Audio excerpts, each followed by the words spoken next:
Hi, I'm Christine Benz for Morningstar. With the tax deadline fast approaching, many investors are rushing to fund their IRAs. Joining me to discuss the perennially hot topic of backdoor Roth IRAs is tax and IRA expert Ed Slott. Ed, thank you so much for being here. Well, it's great to be back with you, Christine. Thanks. It's great to have you here. So, I want to discuss backdoor Roth IRAs. It's a perennially hot topic. People wonder whether this is an allowable maneuver. Maybe we can just start by you talking about who should consider it and what a backdoor Roth IRA means. Well, first, it is allowable. It's legal. The reason these questions come up every year because there were rumblings from Congress. We're going to stop that for years and years. In fact, there was somebody at the IRS that eventually said, no, we're okay with that. We just didn't like the name. It sounded like a workaround. And they actually said that publicly. So yes, you can absolutely do it. So what is it? A backdoor Roth? You can't look it up. There's nothing, I can tell you this. There's nothing in the code, in the tax code that says section so-and-so backdoor Roth. There's nothing. Right. Basically, with Roth IRA contributions, two kinds of Roths: Roth contributions, the annual limits, and Roth conversions, the big money. Roth conversions, where you convert an IRA to a Roth, there's no income limits. You don't even have to have earned income. Anybody could convert their IRA to a Roth. So that's not what we're talking about. But if you want to make annual contributions to your Roth, there are income limitations, and they're very high, but still some people are over those limits. And I have the limits in front of me. For example, for 2024, although people might still be making at this point their 2023, but just to give a frame of reference, the 24 amount for married joint, like I said, it's very high for 2024. If your income is over 240,000, you cannot make a Roth IRA contribution, not conversion. And if you're single, it's 161,000, just as a frame of reference. So if you're over those limits and you have earned income, a W-2, a job, self-employment income, you do not qualify for making a Roth IRA contribution. But there are no such limits and it's weird, there are no such income limits for making a traditional, not Roth, a traditional IRA contribution. Now, the minute I say this, people will say, oh, yes, there are income limitations. Only if you're active in a company plan and want to deduct that traditional IRA contributions. But that's not what we're talking about here.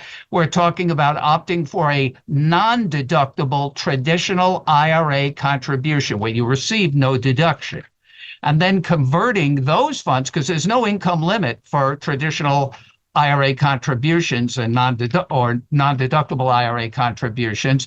So whatever your income is, if you have income, you still have to qualify by having earned income.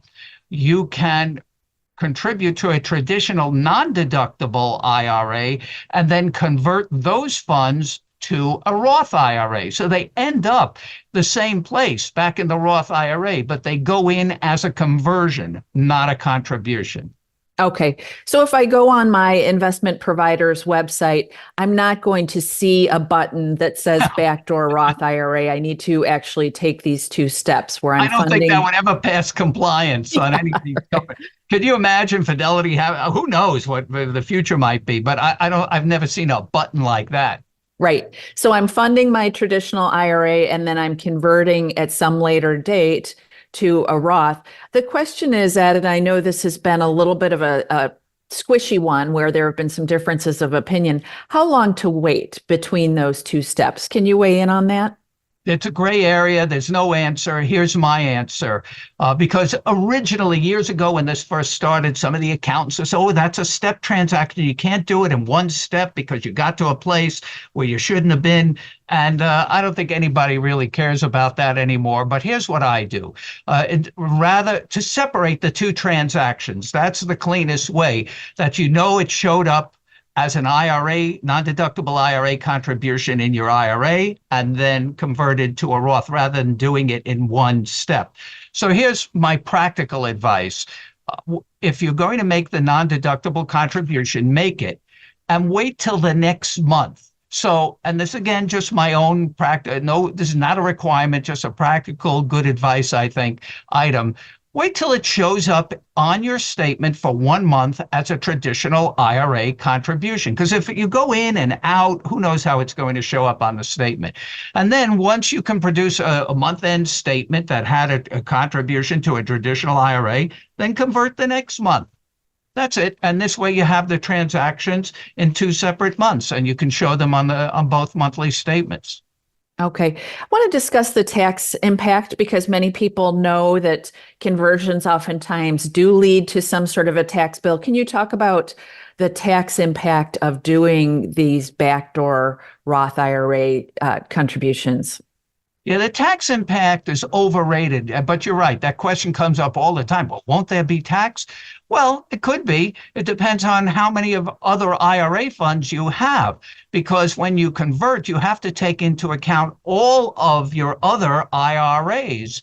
And so a lot of them may be already taxable. You use what they call a pro rata formula. So just to give you a simple idea of it, let's say you have $100,000 in the total of all your IRAs. In other words, you can't just convert, and this gets to that issue too. People say, well, can't I just convert this? I'll put it in a separate traditional, non-deductible traditional IRA in a secret undisclosed location, separate from everything. Okay, nobody will see it.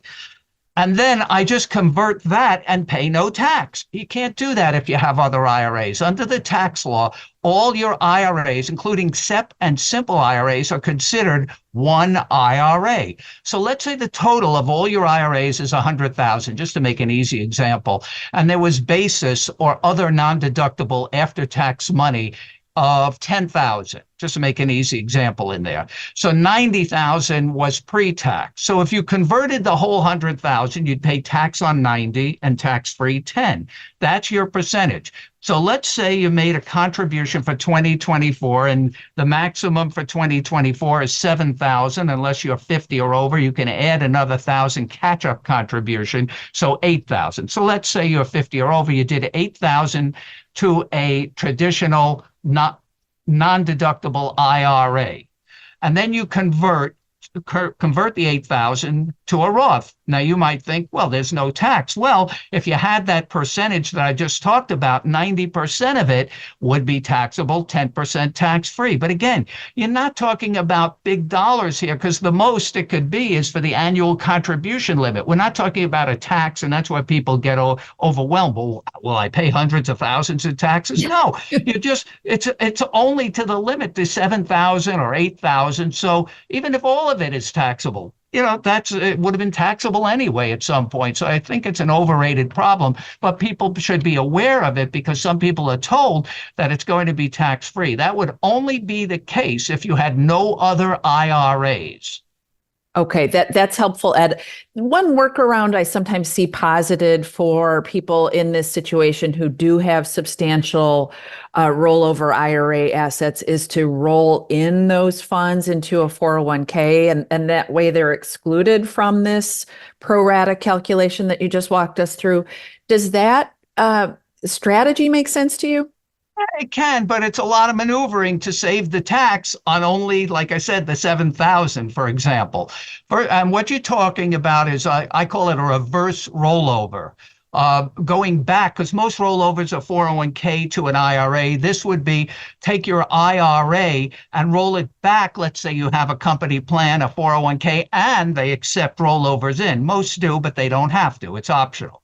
So let's say they accept rollovers in. The good part about that is, as you said, it's an exception to the pro rata rule. The only funds that can be rolled over to a company plan are pre-tax funds. So if you rolled everything over in my 100,000 example, only 90,000, the taxable amount, would be eligible to be rolled over. That would what we call isolate the basis. You'd be left with only after-tax funds in your IRA, and then you could convert those funds tax-free. But it's a lot of maneuvering, and then the funds that you move back to the 401k now, they're under the regime, the rules of the 401k. You don't have the control you had because there could be more restrictions. So I think it's a little much just to accomplish that. But yes, it can be done. Okay.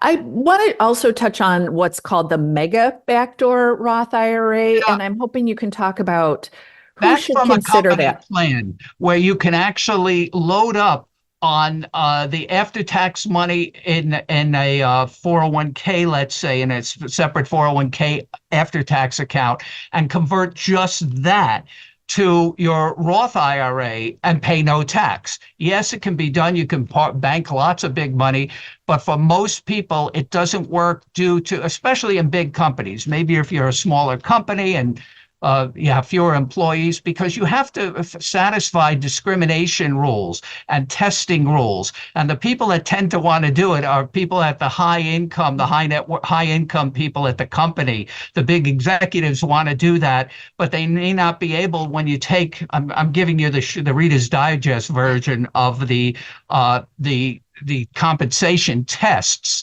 And it may be that they don't qualify because not enough of lower income employees are doing it. It's how many people are doing it. And remember, you have to have the disposable income to do it. A lot of the lower paid employees can't do it, so they don't.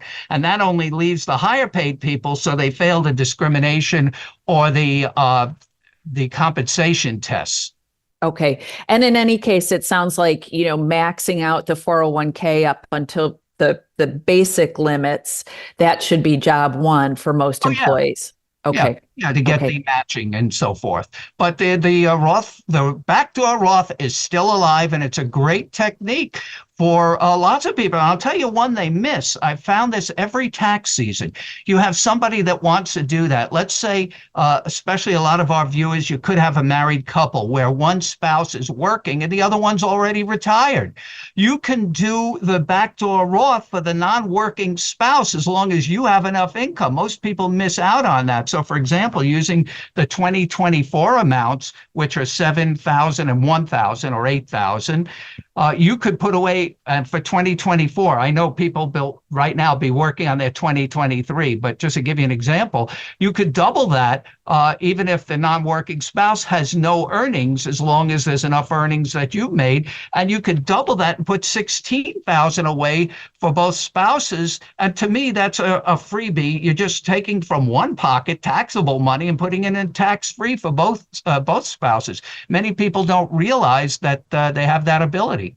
Yeah, and that can be a really great strategy for people who are maybe one partner's already Right. retired, for example.